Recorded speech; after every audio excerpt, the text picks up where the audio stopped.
সুপ্রিয় বন্ধুগণ, আসসালামু আলাইকুম। দূরে কাছে দেশে অধসে বাড়ি থেকে কলিজার বন্ধুগণ, ঠিক এই মুহূর্তে যে যেখান থেকে বাস্তব জীবনের গল্প শোনার জন্য আমার সাথে জয়েন করেছেন, আমি আপন। আর যে আপন জীবনের গল্পের 1405তম পর্বে আপনাকে প্রতিদিনের মতো স্বাগতম জানাচ্ছি। বন্ধুগণ, আজ আমি আপনাকে শোনাবো রংপুরের ছেলে, ইতালি সিটিজেন বা ইতালি প্রবাসী নবীন হোসেনের জীবনের তাজ্জব এক ভয়ঙ্কর বাস্তব জীবন কাহিনী। বন্ধুগণ, আজকের গল্পের টাইটেল বাসর ঘরে জানলো, বাসর ঘরে স্বামী জানলো স্ত্রী হলো তার আপন বোন। কেন মা করলো এমন কালো জাদু? ভাই রে ভাই, আমি কি বলবো, মা জেনে শুনে তার মেয়েকে তার ছেলের কাছে বিয়ে দিল। অবাক বিষয় হলো, কেন মা এরকম ভয়ঙ্কর কাজ করলো? জেনে শুনে বুঝে কেন করলো? আর ছেলেও বা কেমন? বিয়ের মতো একটা কাজ, বিয়ের মতো একটা বিষয়, ইতালিতে থাকা অবস্থায় এত টাকা পয়সাওয়ালা একজন মানুষ কেনই বা তার বোনকে বিয়ে করে ফেললো? এটা এরকম একটা ঘটনা, আমার কাছে মনে হয় যে এরকম ঘটনা আপনি আপনার জীবনে আর কখনোই শোনেননি। এক তাজ্জব ভয়ানক বাস্তব ঘটনা। আশা করব আপনারা সবাই গল্পটা শুরু থেকে শেষ পর্যন্ত শুনবেন। বন্ধুরা, আমি মালয়েশিয়ার একটা নিষিদ্ধ গল্লিতে গিয়েছিলাম। নিষিদ্ধ গলি যেটাকে বলে, যেখানে আসলে আপনারা বুঝতেই পারেন রাত 10টার পর এক নিষিদ্ধ গলিতে কি হতে পারে। সেখানকার কিছু ভিডিও আমি করেছি, খুব গোপনে তা ধারণ করেছি। যদি আপনারা কেউ দেখবেন মনে করেন একা একা দেখলে ভালো হয়, ভিডিওর আই বাটনে গিয়ে এই আই বাটনে ক্লিক করলে ওই ভিডিওটা দেখতে পাবেন। তবে হ্যাঁ, শুধু যেই ওই রকম তাও না, ওখানে অনেক খাওয়া দাওয়া, অনেক পার্টি, অনেক কিছুই আছে। খুব মজা লাগবে, খুব মজা পাবেন ভিডিওটা দেখলে। অথবা এই ভিডিওর ডিসক্রিপশনেও আমি ওই মালয়েশিয়া রাত 10টার পরে কি ঘটে নিষিদ্ধ গলিতে তার লিঙ্ক দিয়ে দিব এই ভিডিওর ডিসক্রিপশন, আপনারা চাইলে ওখান থেকেও দেখে নিতে পারেন। আশা করবো গল্পটা শুরু থেকে শেষ পর্যন্ত সবাই শুনবেন এবং গল্প শেষে নবীন ভাইকে ঠিক আপনার মতো করে একটা মন্তব্য কমেন্ট বক্সে লিখবেন। ধন্যবাদ সবাইকে। সুপ্রিয় বন্ধুগণ, আসসালামু আলাইকুম। আমার নাম মোহাম্মদ নবীন হোসেন, আমার বাড়ি রংপুর। বন্ধুরা, আমি আমার জীবনের গল্পটা শুরু করার শুরুতে আপনাদেরকে আমার পরিবারের সম্পর্কে জানিয়ে রাখি। আমার পরিবারে আমি আছি, আমার বাবা আছে, মা আছে, রয়েছে আমার দাদা দাদি সহ কাকা ফুফি। রংপুর শহরের খুব কাছাকাছি কোনো এক এলাকায় আমাদের পরিবারটা ছিল এক উচ্চবিত্ত পরিবার। আমার বাবা আসলে পেশায় তেমন কিছুই করতো না, কিন্তু আমার দাদার ছিল অগাধ সয় সম্পত্তি। এক কথায় বলতে গেলে আমার দাদা ছিলেন জমিদার। সেই এলাকাতে অনেক বেশি সয় সম্পত্তির মালিক ছিলেন আমার দাদা। ছোটবেলা থেকে এমনটাই আমি মানুষের মুখে শুনে আসছিলাম। আর আমার মা দেখতে ছিলেন অনেক রূপবতী, গুণবতী, খুবই সুন্দরী। এই কথাগুলো আমি বলছি না, এগুলো আমি অন্য কারো মুখে শুনেছি। কিভাবে শুনেছি সেটাও বলি। আমার যখন বুঝ হয়, বয়স হয়, আমি যখন মোটামুটি বুঝতে শিখি, তখন আমি দেখি আমার দাদি দাদা তারাই আমাকে আদর করে। আমার কাকা ফুফি যারা আছে এরাই আমাকে আদর করে। আমি আমার বাবা মাকে দেখতে পাচ্ছি না। প্রত্যেকটা সন্তান বাবার কোলে যাবে, মায়ের চুমো খাবে, এমন করেই তো শৈশব কাটবে। কিন্তু আমার শৈশবটা ছিল পুরো ভিন্ন এক ব্যতিক্রমধর্মী শৈশব। আস্তে আস্তে করে যখন বড় হচ্ছিলাম, তখন আমি আমার দাদা দাদিকে জিজ্ঞেস করতাম, যখন যতটুকু বুঝতে পারতাম ওই বয়সে এসে, আমার বাবা কোথায়, আমার মা কোথায়, আমি আমার মায়ের কাছে যাব, আমার মায়ের কোলে যাব। সব সন্তানেরা তাদের মায়ের কোলে যাইতো, মা সন্তানদের নিয়ে আদর করতো, বাবা তাদের স্কুলে নিয়ে যাইতো। এরকম দৃশ্যটাই তো ঘটতো। কিন্তু আমার বিষয় ছিল পুরোই আলাদা। না ছিল বাবা, না ছিল মা। ভালোবাসার একমাত্র মানুষ ছিল দাদা ভাই আর দাদিমণি, এরাই আমাকে ভালোবাসতো। কাকা ফুফি, তাদের ভালোবাসাও ছিল ভীষণ রকমের। এমন করতে করতে আমি আস্তে আস্তে করে বড় হচ্ছিলাম। একটু একটু করে বড় হওয়ার পরে জানতে পারি আমার মা দেখতে অনেক বেশি রূপসী ছিলেন, অনেক রূপবতী ছিলেন, তার চেহারায় অনেক সুন্দর ছিল। কিন্তু সেই তুলনায় আমার বাবা অতটা হ্যান্ডসাম ছিল না, বাবার এতটা গুড লুকিং ছিল না।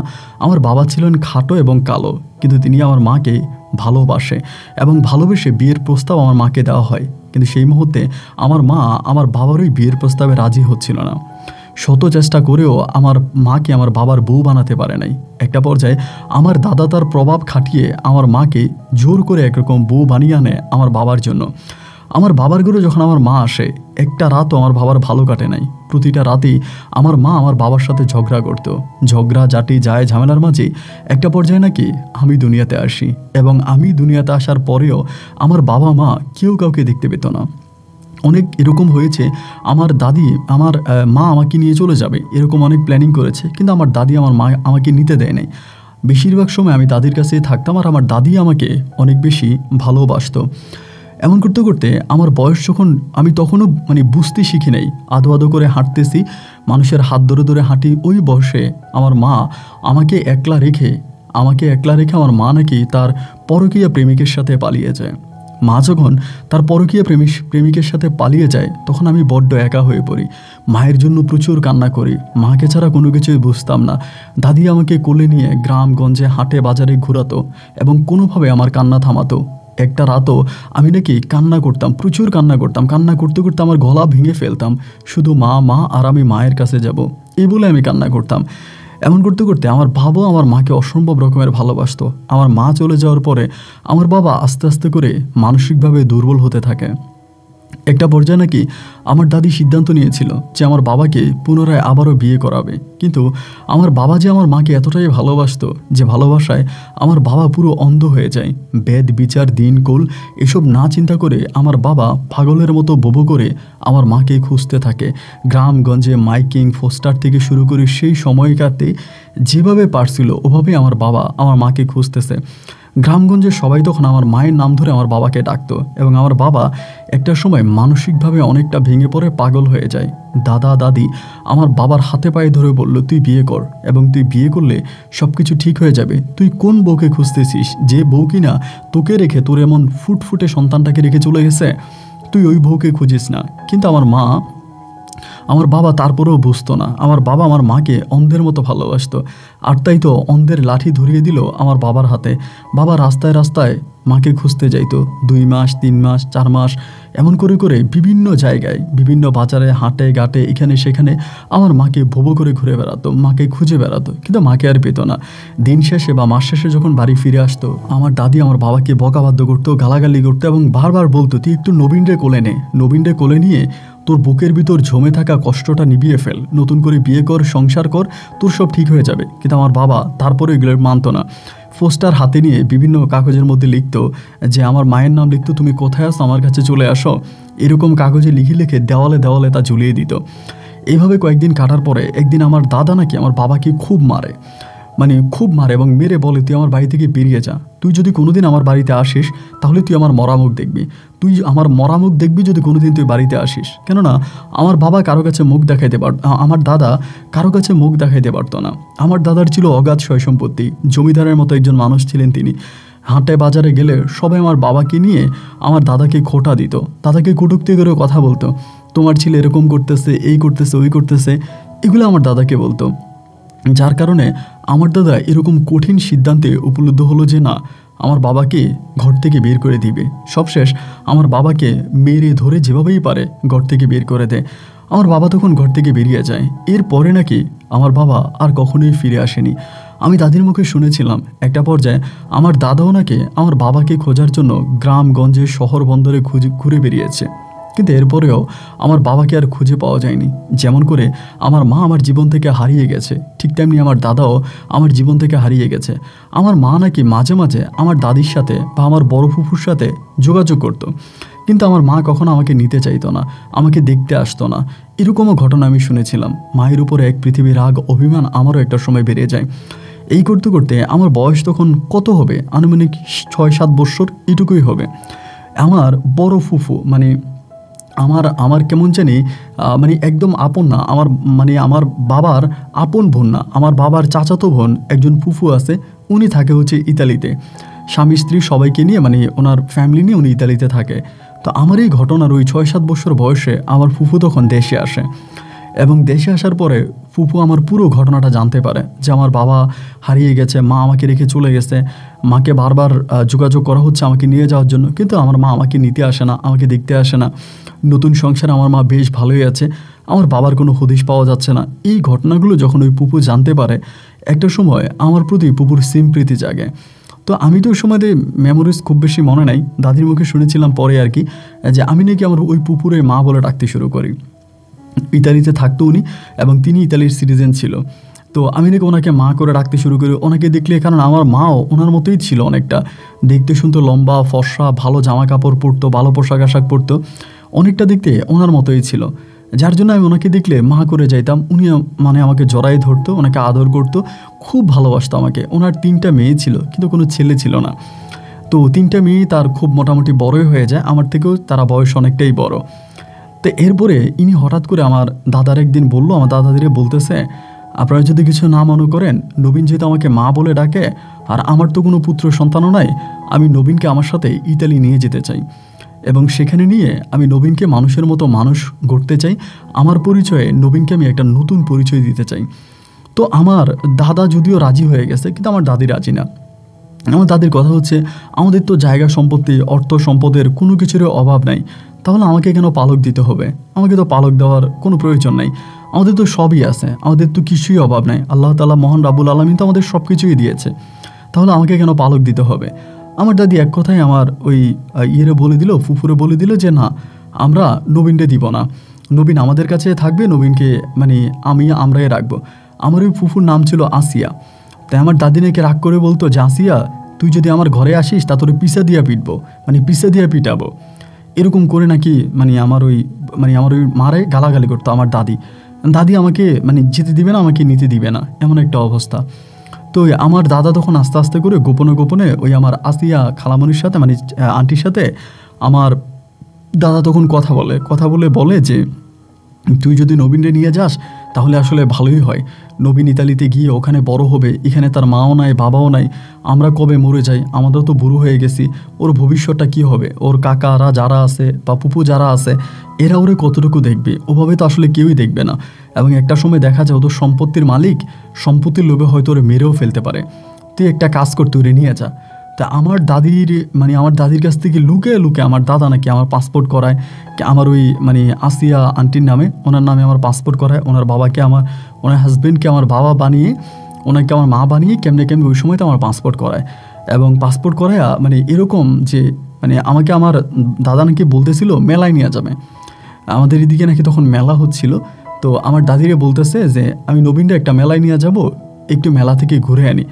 দাদি নাকি মানা করতো, দাদি কিন্তু ভয় পাইতো যে না জানি আবার নিয়ে যায়, অন্য কোথাও দিয়া দেয়, দাদি কিন্তু খুব ভয়ে থাকতো। এরপর আমার দাদা বললো যে দাও না, এটা মেলা থেকে ঘুরে এনে ওরা বেলুন টেলুন এনে সেটা কিনে দিব। এই বলে নাকি আমার দাদা আমাকে সাথে করে নিয়ে যায়, আসলেই কিন্তু আমাকে মেলার কথা বলেই নিয়ে যায় বাড়ি থেকে। নিয়ে যাওয়ার পরে বড় রাস্তায় উঠলে আমি তখন মারে তো আমি খুব ভালোবাসি, মানে আমার আসিয়া আন্টিরে অনেক ভালোবাসি। তাই আমার গাড়িতে ওনারে দেখছি, আমি দৌড়ে ওনার কোলে চলে গেছি। পরে আমার দাদা আমারে ধরলো, আমার কপালে চুমো দিল এবং বলল, বেঁচে থাকলে তোর সাথে এই দুনিয়াতে আমার আবারও দেখা হবে, আর যদি মরে যাই পরপারে আমি তোর জন্য অপেক্ষা করব, তোরে নিয়ে আমি জান্নাতে যাব। এই কথা বলে নাকি দাদা আমার কপালে চুমো দিছে, এগুলো আমি আমার মানে ওই আসিয়া আন্টির কাছ থেকে পরে জানতে পারি। তো সেখান থেকেই তারা আমাকে বিমানবন্দরে নিয়ে যায় এবং ছোট মানুষ আমি, ওনাদের পরিচয়ে তখন আমি ফ্লাইটে উঠি এবং আমি ইতালি গিয়ে পৌঁছাই। তা আমার ইতালির জীবনটাও খুব বেশি যে ভালো ছিল তাও না। আমি ওখানে যাওয়ার কিছুদিন পরে আমার শরীরে এক ধরনের রোগ দেখা দেয়। রোগ বলতে ওই যে আপনার ইয়ের মতো পানসা টাইপের এক ধরনের বিচি ওঠে আমার গায়ে। তো এইটা আমার মানে খুবভাবে হচ্ছে আমাকে ক্ষতিগ্রস্ত করে। আমি প্রায় 6 থেকে 7 মাসের মতো আমার শরীরে পচন ধরে গেছিলো। যদি আমি ইতালিতে না থেকে বাংলাদেশে থাকতাম তাহলে কিন্তু আমি মারা যাইতাম। এই ট্রিটমেন্ট কিন্তু বাংলাদেশে হইতো না, ইতালিতে যেভাবে আমার চিকিৎসা হয়েছে, এবং ওখানে খুব ভালোভাবে আমার চিকিৎসা হয় এবং আলহামদুলিল্লাহ একটা পর্যায়ে আমি ভালোও হই। এবং সবচেয়ে বড় কথা হচ্ছে কি, ইতালিতে আমি যখন ছিলাম আমি কিন্তু সবসময় একটা বাঙালি কালচারে বড় হতাম। যেমন নামাজ পড়তাম, কোরআন পড়তাম, দিনের পথে চলতাম, মানে সম্পূর্ণ একজন মানে দিনদার মানুষ যেভাবে চলাফেরা করে ওভাবে চলাফেরা করতাম। ইতালির মানুষরা যেভাবে মানে কিছু মানে উল্টাপাল্টা পোশাক আশাক পরে বারে যায়, পার্টিতে যায় বা খারাপ কাজ করে, এগুলোর সাথে আমি কোনোভাবেই মানে মিশতাম না। আমাদের বাসা থেকে অনেক দূরে একটা মসজিদ ছিল, আমি সেই মসজিদে যাইতাম, ওখানে নামাজ পড়তাম, ওখানে নামাজ কালাম পড়তাম এবং আমি খুব ধর্মীয়ভাবে চলাফেরা করতাম, পাঞ্জাবি পড়তাম, টুপি পড়তাম। মানে এভাবে আসলে কেউ চলাফেরা করে না ইতালিতে, বিশেষ করে রোম শহরে। তা এভাবে আমি তখন চলতাম। তো আমার মা আমারে খুব আদর করতো। আমি আপনাকে বলে বুঝাতে পারবো না, সারা দুনিয়াটা একদিকে ছিল, আমার মায়ের কাছে আমি একদিকে ছিলাম। উনি কখনোই আমি যে অন্য কারো সন্তান এটা উনি মনেই করতো না। মানে একেবারে নিজের সন্তানকে ঠিক একটা মা যেমন করে আদর করে, আমার কাছে মনে হয় যে আমার ওই মা আমাকে তার চেয়েও বেশি ভালোবাসা দিয়েছে। ওনার ভালোবাসা আস্তে আস্তে করে আমি বড় হচ্ছিলাম এবং বড় হতে হতে একটা পর্যায়ে আমি আমার রিয়েলিটি জানতে পারি যে এই হচ্ছে আমার ঘটনা এবং এই হচ্ছে আমার পরিস্থিতি এবং আমি এমন, মানে আমি তার এরকম ছেলে। তো উনি আমাকে এটা কখনোই বুঝতে দিত না। আর বড় হওয়ার পরেও আমার কখনো মনে হয় না যে আমি আসলে ওনার সন্তান না। তো এই করতে করতে করতে করতে আমি মোটামুটি বড় হই এবং ওখানকারই একটা 11 ক্লাসে পড়তাম এবং আমি ছোটোবেলা থেকে দেখতে শুনতে সম্পূর্ণ আমার মায়ের মতো হয়েছি। আমার চেহারা, সৌন্দর্য, লম্বা টম্বা অনেকটা আমার আম্মার মতো। আমি কিন্তু আমার বাবার তেমন কিছুই পাই নাই, পুরোপুরি আমার মায়ের মতোই হয়েছি। তো এরকম করতে করতে একটা পর্যায়ে দেখা গেলো কি আমি মোটামুটি তখন কলেজে পড়ি, বাঙালি কালচারদের সাথে মিশি, সবার সাথে আড্ডাবাজি, ফানি, দুষ্টমি সব কিছু আমার জীবনে খুব আপত্তিকভাবে আমার জীবনে মিশে আছে। এরকম করতে করতে আন্টির একটা বড় মেয়ে ছিলেন, আন্টির বলতে আমার ওই মায়ের বড় মেয়ে বলতে যেটা আমার থেকে ইমিডিয়েট বড়, আমার বয়সে প্রায় আপনার 6 বছর থেকে 7 বছরে বড় হবে আর কি। তো ওকে করতো একটু উল্টো পাল্টা চলাফেরা করতো, ইতালিতে থাকতো তো বিভিন্ন বারে যাইতো বা ওভাবে চলাফেরা করতো না, একটু অন্যভাবে চলাফেরা করতো। তা আমার মা আমারে বলল, নবীন তুই তো 5 ওয়াক্ত নামাজ পড়িস, দিনের পথে চলিস, অনেক হাদিস কোরআনের বইটই পড়িস, একটা কাজ কর তুই ওরে একটু বুঝা, আমার ওই বোনটারে বলতেছে একটু বোঝানোর জন্য, এবং ওরে তুই একটু বুঝিয়ে শোনায়া ওরে দেখ একটু ভালো পথে আনতে পারিস কিনা, নামাজ কালাম পড়াইতে পারিস কিনা, দিনের পথে আনতে পারিস কিনা, ভালো কাজ করাইতে পারিস কিনা। তাই আমি বললাম আচ্ছা ঠিক আছে, সমস্যা নাই, এটা আমি আমার মতো করে চেষ্টা করব। তো এরপরে আমি আমার ওই বোনটারে আমি তখন বুঝাইতাম যে ও আবার বাংলা বুঝতো না, মোটামুটি বাংলা জানতোই না, যতটুকু জানতো ওই ইংলিশটাই ভালো বলতে পারতো। তো আমি ওর ইংলিশেই বুঝাইতাম, আমি কিন্তু থ্রুলি খুব ভালো ইংলিশ বলতে পারতাম। তো ইংলিশ ওরও বুঝাইতাম, নামাজ সম্বন্ধে, দিন সম্বন্ধে, ইসলাম সম্বন্ধে, কোরআন, হাদিস, নবী, রাসুল এগুলো সম্বন্ধে বুঝাইতাম। তো আমি ওরে ভালোভাবে বুঝাইতাম, এভাবে বুঝাইতাম, এই করতে করতে ও মোটামুটি একটু ভালো হয়ে গেছে। মোটামুটি একটু ভালো হয়েছে, আগের মতো করে চলাফেরা করে না, বেপর্দায় চলে না, কিছুটা পর্দায় আসছে। এবং আসার পরে ও ডিরেক্টলি আমাকে একদিন যেটা বলে যে প্রেমের প্রস্তাব, আমাকে প্রপোজাল দিছে, ও আমার সাথে রিলেশনে জড়াতে চায়। তো আমরা তো একই বাসায় থাকি এবং আমার যে পাসপোর্ট বা আমার যে আইডেন্টি ওখানে কিন্তু আমার বাবা মায়ের নাম, ওর বাবা মায়ের নাম একই। তো ও বলতেছে এই দেশে এটা কোনো ম্যাটার না, এটা কোনো বিষয় না, এটা বাংলাদেশে কালচার না, ওখানে করা যায় এই সেই। তো আমার উপরে একটা সময় ও প্রচুর পরিমাণের আক্রোশ দেখায়। এখন আমি এটা না পারি আমার মাকে জানাইতে, ওনাকে বলতেও পারতেছি না, লজ্জা পাচ্ছি, আর না পারতেছি ওর কাছ থেকে ছুটে আসতে। মা আমাকে সবসময় বলে যে তুই যা, ওর রুমে যা, ওর রুমে গিয়ে ওরে একটু বোঝা, ওরে একটু পড়া, ওর এই কর সেই কর, আমাকে এগুলো বলে। আর আমি যদি ওর রুমে যাই ও আমার একটু অস্বাভাবিকভাবে আমার গায়ে হাত দিয়ে ফেলে এবং মোটামুটি আমার উপরে ওর একটু খারাপ নজর বা খারাপ আক্রোশ এটা আমি দেখতেছি। এখন কোনোভাবে আমি কোনো কিছু করতে পারতেছি না, আমি কি বলবো বা কি করব। ওরে কোনো কিছু বললে তো আমার কোনো কথা শোনে না এবং উল্টা আমার উপরে খারাপ আক্রোশ, আরও খারাপ মন মানসিকতাও এগুলো আমার দিকে জাগায় বসে। অনেকগুলো দিন এরকম করতে করতে কেটে গেল। অনেকগুলো দিন কাটার পরে একদিন ও আমাকে ধরেই বসছে, রুমের ভিতরে মোটামুটি খারাপভাবে ধরেই বসছে, একরকম জোর জবরদস্তি শুরু করছে। পরে ওখানে আমি চিৎকার চেঁচামেচি করছি। তো এরপরে ওর মা যে ছিল আর কি, আমারও মা, উনি তখন দরজা লক করা ছিল ভিতরে, উনি দরজা ধাক্কাইতে আসে জোরও, তখন দরজা খুলে দিছে এবং উনি এই দৃশ্যটা চোখের সামনেই দেখছে। দেখার পরে উনি ওনার মেয়েকে মেরে ঘর থেকে বের করে দিছে। ওই জায়গায় ওখানে কিন্তু কারো গায়ে কেউ হাত তুলতে পারে না, গায়ে হাত তুললে কিন্তু আইন হয়ে যায়, মামলা হয়ে যায়। এরপর উনি মারছে, মাইরা ঘর থেকে বের করে দিছে। তো ঘর থেকে বের করে দেওয়ার পরে ও আর কখনোই ঘরে আসে নাই। ওকে অ্যাডাপ্টে চলে গেছে না কোথায় চলে গেছে, না হোমলেস কোথাও চলে গেছে, ওরে আর আমরা খুঁজে পাই না। তখন ওর আম্মাও কান্নাকাটি করতেছে, আন্টিও কান্নাকাটি করে, না মাও কান্নাকাটি করে, বাবাও করে, যে হঠাৎ করে কোথায় চলে গেল। তো এই সময়টাতে সে আমার এই প্রথম আমি বুঝতে পারলাম আর কি যে আমি আসলেই তাদের পরিবারের মানুষ না। এইটা আমার মা বুঝতে দেয় নাই, কিন্তু যাকে আমি বাবা বলে ডাকতাম, আমার পাসপোর্টে বাবার জায়গায় যার নামটা লেখা, এই ভদ্রলোকটা আমাকে ওনার বাড়ি ছিল হচ্ছে যশোরে, আমার আম্মার সাথে বিয়ে হয়। তো উনি এই প্রথম আমাকে বুঝতে দিল যে আমি ওনাদের পরিবারের কেউ না। আমি কথাটা শুনে খুব কষ্ট পাইছিলাম। উনি ওনার ওয়াইফকে বলতেছে যে অন্যের একটা ছেলের জন্য তুই আমার মেয়ের ঘর থেকে বের করে দিলি, অন্যের একটা ছেলে, আমার উপর তখন খুব খারাপ লাগছে আর কি এই কথাটা। এত বছর ওদের এখানে বড় হচ্ছি, এতগুলো দিন কাটছে, কখনোই আমি এই জিনিসটা ফিল করি নাই, আমার ভিতরে এই জিনিসটা আসে নাই যে আমি তাদের পরিবারের কেউ না বা আমি তাদের কেউ না, এটা কিন্তু আমার মনে আসে নাই। এই প্রথম আমি অনুভব করতে পারলাম যে হ্যাঁ আমি আসলে এই পরিবারের কেউই না।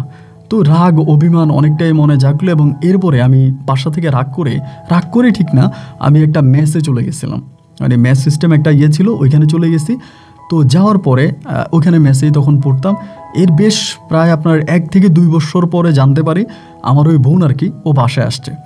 ও ও বাসায় আসছে, বাসায় আসার পরে আমার মা তখন করলো কি, ওর বিয়ে শাদির জন্য ঘরটর দেখতেছে এবং ওর বিয়ে হয়ে গেছে। এবং ফাইনালি যখন ওর বিয়ে হয়ে যায়, বিয়ে হয়ে যাবার পরে আমি তখন ঘরে আসি। এর আগে কিন্তু আমি আর ঘরে যাইনি, আমি ওখানেই থাকতাম, হোস্টেলেই থাকতাম, ওখানেই পড়াশোনা করতাম। ওর বিয়ে হয়ে যাওয়ার পরে আমি তখন আসি। তো এই করতে করতে একটা সময় আমি আমার শিক্ষা জীবনের সমাপ্তি ঘটাই, পড়াশোনা শেষ করি এবং ওভাবেই মানে গ্র্যাজুয়েশন শেষ করতে পারিনি। মোটামুটি পড়াশোনা শেষ করে আমি তখন একটা জবের জন্য অ্যাপ্লাই করি। তো ইতালিতে আমার একটা ভালো জব হয়ে যায়, মোটামুটি বেটার একটা ভালো জব হয়। তো সেখানে আমি তখন জব করতেছি, ভালো টাকা পাইতেছি। ওই সময়টাতে এসে না আমার একটু বাংলা মুভির প্রতি একটু আকর্ষণ বেড়ে গেছে। এর আগে কিন্তু বাংলা বই পড়তাম বা বাংলা কালচারে চলতাম, বাট বাংলা নাটক, বাংলা মুভি, বাংলা সিনেমা এগুলো কিন্তু আমি আসলে ওভাবেই দেখতাম না। তো যখন একটা জব করতাম, ওখানে মোটামুটি একটু ভালো টাইম পাইতাম, সময় পাইতাম, তখন আমি বাংলা মুভি, বাংলা নাটক বা বাংলা এগুলো দেখতে শুরু করি টেলিভিশনে। এখন এগুলো দেখতে দেখতে মানে আমি ওরকম একটা মুভি দেখতে পাই, বাংলাদেশের, আমার মুভির নামটা ঠিক মনে নাই, ওইরকম একটা মুভি যে একটা ছেলে হারায় গেছে, তার মা তাকে অনেক মিস করে, তার জন্য কান্নাকাটি করে, তার মা খুব কষ্টে আছে। ওইরকম একটা মুভি দেখে হঠাৎ আমার মার কথা মনে পড়ে গেছে। মানে আমার যে জন্মদাতা মা ছিল, ওনার কথা আমার খুব মনে পড়ে গেছে। এবং মনে পড়ে যাওয়ার পরে আমি কান্না করতাম, মানে কাউরে বুঝতে দিতাম না। আমার ওই আমার যিনি আমার মা আছে ওনারাও বুঝতে দিতাম না। আমি ধরেন আপনার গোপনে গোপনে মানে যেখানে বসতাম ওখানে বসে বসে কান্না করতাম। তো এরকম করে চোখের পানি ঝরায় ঝরায় কাঁদতাম, দেখতাম মানে নাটকের মধ্যে, সিনেমার মধ্যে মায়ের ওইসব কাহিনী দিয়ে কান্না করতাম। অনেক দিন ধরে এরকম কান্না করি। তো গোপনে গোপনে কান্না করতাম। এমন করতে করতে আমার ওই ইতালির মা বিষয়টা বুঝতে পারছে যে আমি আসলে কান্না করি। পরে উনি আমাকে একদিন জিজ্ঞেস করলো যে, নবীন কী হয়েছে, তুই আম্মুর কাছে বল। তা আমি যদি এখন বলি যে আমি আমার জন্মদাতা মায়ের জন্য কান্না করতেছি, ওনার মনে তো কষ্ট যাবে, কারণ উনি তো আমার কখনো আলাদা কোনো চোখে দেখে নাই। সম্পূর্ণ নিজের সন্তানের মতোই আমাকে বড় করছে এবং সন্তানের মতো আমাকে মানুষ করছে, ভালোবাসছে। তো উনাকে যদি আমি বলি যে আমার মানে মায়ের কথা মনে পড়তেছে, হয়তো তার মনে কষ্ট যেতে পারে। এই জন্য আমি ওনাকেও বলার সাহস পাই না, ওনাকেও বলি না। এমন করতে করতে প্রায় আপনার মাসখানিকের মতো কেটে গেল। মাসখানিক কেটে যাওয়ার পরে একদিন আমি ওনাকে জিজ্ঞেস করলাম, ওই সময় আমার দাদিও মারা গেছে, দাদাও মারা গেছে। তো বাংলাদেশে মাঝে মাঝে আমি আমার বড় পুপির সাথে কথা বলতাম। আমার পুপা তো একটা বোন আছে বড়, ওর সাথে কথা বলতাম, ওই বাংলাদেশে থাকে। তো ওর সাথে কথাবার্তা বলার পরে একদিন আমি ওরে খুব গোপনে আর কি মানে বললাম যে আমার আম্মুর নাম্বারটা আমাকে দেওয়া যাবে কিনা, মানে আমার মার নাম্বারটা ম্যানেজ করে দেওয়া যাবে কিনা। তখন আমার বয়স অনেক হয়ে গেছে, আপনার প্রায় 23-24 বছরের মতো। তখন আমি যে আমার মার নাম্বারটা একটু আমাকে দিতে পারবি কিনা, মানে দিতে পারবেন কিনা। তো আবার যদি আমার মানে উনি জানতে পারে, ইতালির মা জানতে পারে, সে তো কষ্ট পাবে। এই জন্য গোপনে গোপনে আমি তখন আমার মায়ের ফোন নাম্বারটা আমি তখন ম্যানেজ করলাম। তো এই সময় মোবাইল কিন্তু আবার অ্যাভেলেবেল ছিল না। মোবাইল হচ্ছে কি আপনার দোকানে দোকানে থাকতো, মানে মানুষের হাতে হাতে মোবাইল না, বেশিরভাগ মোবাইলের নেটওয়ার্কিং তখন অতটা স্ট্রং হয়নি। তো এরপরে আমি ওই মোবাইল নাম্বারটা নেওয়ার পরে প্রায় সপ্তাহখানিক পরে আমি একটা দোকানে ফোন করতাম, ওখানে ফোন করে ওনাকে রিকোয়েস্ট করে এরপরে আমি ওনার নাম বলার পরে একদিন ওনাকে এনে মোবাইলটা দিয়েছি। এই প্রথম আমি মোবাইল ফোনে আমার মায়ের কণ্ঠ শুনতে পাই প্রায় 20 বছর পরে। তো মা আমাকে বলে, হ্যালো কে? তাই আমি বললাম, মা আমি নবীন। এইটা বলাতেই মানে মা হু হু করে কান্না শুরু করছে। পরে আমি বলি, তুমি কান্না করতেছো কেন? ছোটোবেলায় দাদা দাদি বললো যে তুমি নাকি আমাকে নিতে চাইতা না, তোমাকে নাকি বারবার ফোন করা হইতো, তোমাকে মানে ডাকা হইতো, তোমাকে বলা হইতো আমাকে নিয়ে যাওয়ার জন্য, তুমি নাকি আমাকে নিতা না। এখন তুমি কেন আমার জন্য কান্না করতেছো? আমার মা বলে, তোর দাদা দাদি তোকে মিথ্যা কথা বলছে। আমি অনেক দিন তোকে আনার জন্য তোর বাড়ির পাশে গেছিলাম, তোর বাড়ির ত্রিসীমানায় গেছিলাম, আমি তোরে নিয়ে আসবো। আমি রাতের অন্ধকারে চুরি করে পর্যন্ত গেছিলাম তোকে নিয়ে আসার জন্য, কিন্তু তোর দাদা দাদি আমাকে দেয় নাই, তারা আমাকে মারছে, ওখানে লোক দিয়ে আমাকে মারছে, আমার গায়ে হাত তুলছে, আমি কোনোভাবেই তোর সাথে যোগাযোগ করতে পারি নাই। আমি বললাম, বাবা তো বাড়ি থেকে বেরিয়ে গেছে, তুমি তো বাবার চিন্তাও করলা না, বাবার কোথায় গেল, বাবা কি হলো, তুমি তো বাবাকেও ভালোবাসো নাই। আমার মা বলতেছে, দেখ এটা সত্যি কথা বলছিস, তোর বাবার আমার পছন্দ হইতো না, তোর বাবাকে আমি বিয়ে করতে চাই না, তোর বাবা অনেক খাটো ছিল, কালো ছিল, আমার সাথে তার কোনোভাবেই যায় না। পরে তোর দাদা জোর করে আমারে একরকম বাড়ি থেকে উঠাই নিয়ে তোর বাবার কাছে বিয়ে দিয়েছে। তা আমার উপরে জোর প্রয়োগ করছে, আমি কি করবো? আমি তো তোর বাবার সাথে থাকতে পারতেছি না। যেভাবেই হোক আল্লাহ তাআলা চাইছে তুই দুনিয়াতে আসছিস, কিন্তু আমার তো আসলে তোর বাবার সাথে থাকা হয় নাই, যার কারণে আমি চলে আসছি বা আসতে বাধ্য হয়েছি। তো এরপর আমি তোকে আনার জন্য অনেক চেষ্টা করছি। তো আমি বললাম, মা তুমি ঠিক আছো? বলে হ্যাঁ ঠিক আছে, আমি ভালো আছি। তো এরকম করে আমি মাঝে মাঝে মার সাথে কথা বলতাম মোবাইল ফোনে চুরি করে করে। এটা ইতালির মাকে বুঝতে দিতাম না বা ওনাকে জানাইতাম না। তো মাঝে মাঝে টাকাও পাঠাইতাম, যে আমি জানতাম মা একটু অভাবে আছে, ঠিকমতো চলাফেরা করতে পারে না, যে লোকের কাছে বিয়ে হয়েছে এবং সেই লোক মারা গেছে, তো উনি খুব কষ্টে আছে, ঠিকমতো খাওয়া দাওয়া করতে পারে না, ওনার মানে ওরকম কেউই নেই। তা আমি তখন টাকা টুকা দিতাম, ওনার খোঁজ খবর নিতাম। এই করতে করতে তখন কিন্তু আমার কাছে বেশ ভালো টাকা পয়সাই ছিল। ইতালিতেও আমি নিজেদের একটা টুকিটাকি ব্যবসা করি এবং তার পাশাপাশি একটা জবও করি, খুব ভালো একটা অবস্থানে কিন্তু তখন আমি চলে গেছিলাম। এরকম করতে করতে আমি প্রায় অনেকটাই বড় হই। তখন আমার ইতালির মা সিদ্ধান্ত নিল যে আমাকে বিয়ে করাবে। আমার বলতেছে, নবীন তোমাকে আমি একটা বিয়ে করাবো, আমি মেয়ে দেখতেছি, মানে ইতালিতে আমাকে বিয়ে করাবে, কোনো বাঙালি ফ্যামিলিতে অথবা ইতালিয়ান হইলেও সমস্যা নাই। তো এই ঘটনা তখন আমি আমার মাকে জানাইলাম, বাংলাদেশে আমার যে মা আছে, যে মা এমন এমন ঘটনা, ইতালির মা তো আমার জন্য মেয়ে দেখতেছে, তো উনি আমাকে ইতালিতে বিয়ে করাবে। আমার মা তখন আমাকে বলল, দেখ নবীন, আসলে আমার কোনো অধিকার নাই এই কথাটা বলার, মানে কোনো অধিকারই আমার নাই।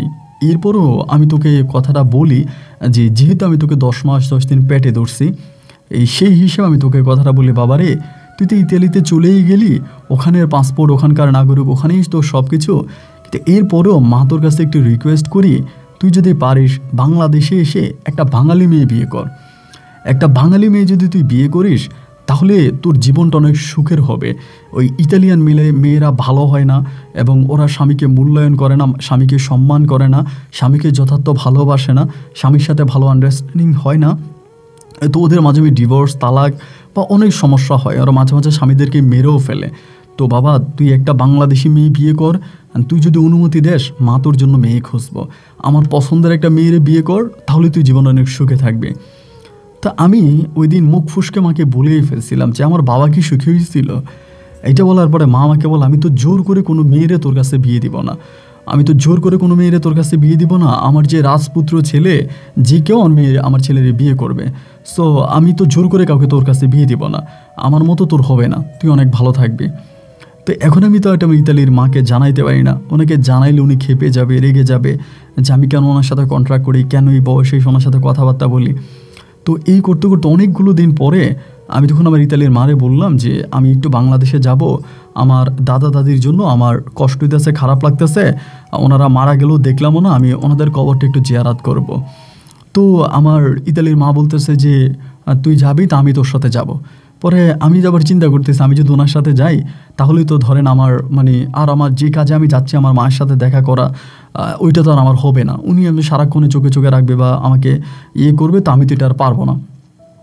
তো পরে আমি চিন্তা করলাম যে না, আমি ওনার সাথে যাবো না। পরে আমি তো জানি আমার আবার ইতালির মাও কিন্তু জব করে, আমি জানি ওনার জবে কোন সময় ব্যস্ত থাকবে। আমি হঠাৎ করে বললাম যে আমি ওই টাইমটাতে যাব, যে টাইমটাতে উনি জবে ব্যস্ত থাকবে ওই সময়টাতে। পরে আমারে বলে, না নবীন আমি তো ওই সময় ব্যস্ত থাকবো, আমি তো যেতে পারবো না, তাহলে তোর হয়তো একেই যাওয়া লাগবে। আমি বললাম সমস্যা নাই, আমি তো অল্প কিছুদিন থেকে চলে আসবো, জাস্ট দাদাদের কবর জিয়ারাত করে আমি চলে আসবো।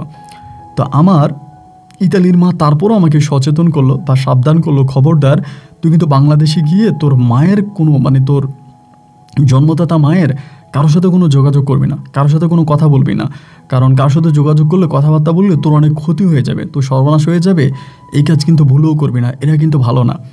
আমি যতটুকু শুনতে পাইছি এরা খুব খারাপ, এরা অনেক লুবি, আমাকে এগুলো বলতেছে।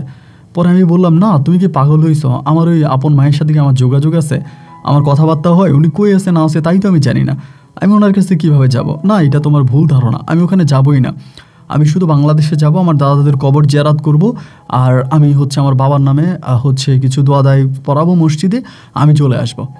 তো উনি বললো ঠিক আছে, যদি এইটুকুই তোর পরিকল্পনা হয়ে থাকে তাহলে আলহামদুলিল্লাহ, আর কোনো সমস্যা নেই, তাহলে তুই যা। দেন আমি তখন আমার মায়ের কাছ থেকে বিদায় নিয়ে পাসপোর্ট করলাম এবং টিকিট কনফার্ম করলাম, করে আমি দেন তখনই বাংলাদেশে আসছি। তো আমি তো প্রথমে ঢাকাতে আসি। তো রাস্তাঘাটগুলো কিন্তু এখন এতটা উন্নত না, মানে আগে যেরকম এখন যেরকম উন্নত, আগে কিন্তু ওরকমটা উন্নত ছিল না, মোটামুটি অনুন্নত রাস্তাঘাটে ছিল। তো এয়ারপোর্টে যাওয়ার আগে আমি আমার মায়ের সাথে কথাবার্তা বলি এবং সর্বপ্রথম এয়ারপোর্টে আমার মা আমাকে দেখতে আসে।